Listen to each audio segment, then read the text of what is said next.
Hey Scrappers, it's Vanessa here, and today I have a layout for SpiegelMom scraps, and I am using the Don't Rush Me sequins that you see me putting in my little dish.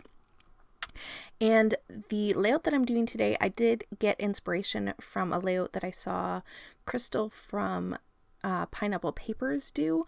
I believe this was a scrap lift from someone else, but I don't know who the original might have been by. But I did take some inspiration from her layout.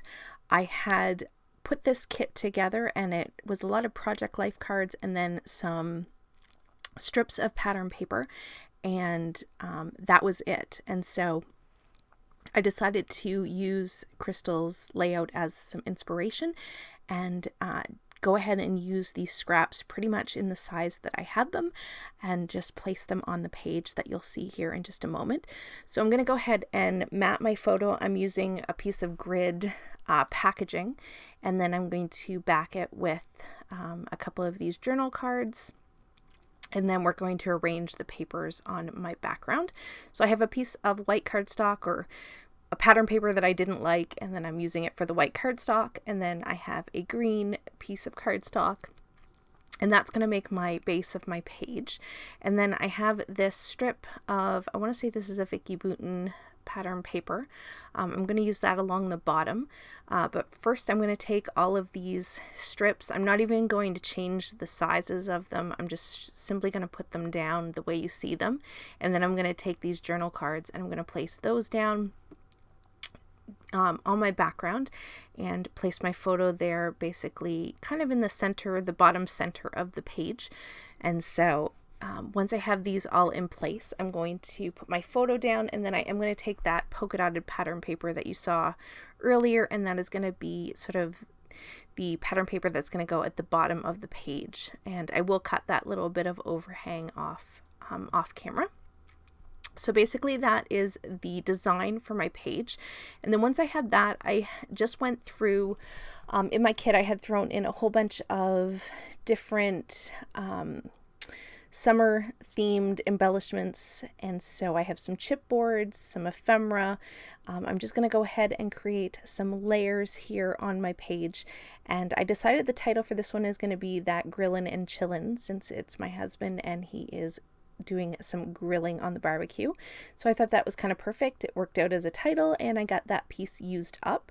So once I had that in place, I'm just going to play with all these different embellishments. I have some ephemera, some wood veneer, some stickers from a sticker book, and I'm just going to go ahead and create some fun clusters on the page. I have one at the top with that summer banner, and then I have the one that is off to the right of the title, and then down on the bottom left I created a third title, or a third embellishment cluster to get that look of 3 embellishments. I like the odd number of embellishment groupings on my pages, so there you see I went ahead off camera, glued all of that down, and now the fun comes in with the beautiful sequins. I went with the Don't Rush Me sequins, which I do not believe are still in the shop, but I think there's similar colored ones that are still available in the shop. So you can always use Vanessa's 15 and get a little bit off the sequins in the shop. If you want to check out the link down below, you can always use that code. But these sequins were perfect. They have sort of a citrus kind of feel to them, and definitely the colors of pattern papers that I had in this particular kit definitely screamed that citrus kind of color scheme. So I went ahead and decided that these would be perfect for this page, and I really do love how they kind of just finish off the page perfectly. And so I'm going to go ahead and add just a few more sequins up here at the top, and then the still photos will be coming up. So in the description box below, I'll have all of the information. And with that, guys, here are the still photos, and I will catch you on the next one. Have a great day, everybody. Bye-bye.